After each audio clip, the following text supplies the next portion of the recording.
cielo y en la tierra a los hombres paz.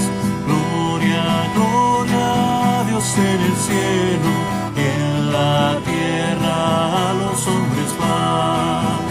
Te alabamos y te bendecimos, te adoramos y glorificamos. Y nosotros hoy te damos gracias por tu grande y eterna gloria.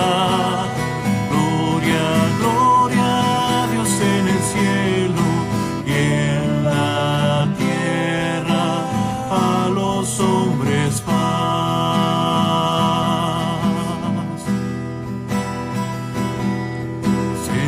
Señor Dios nuestro,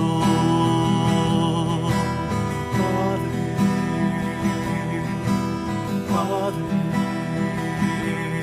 Señor Dios, Hijo, piedad, piedad, Señor. Tú que quitas el pecado del mundo,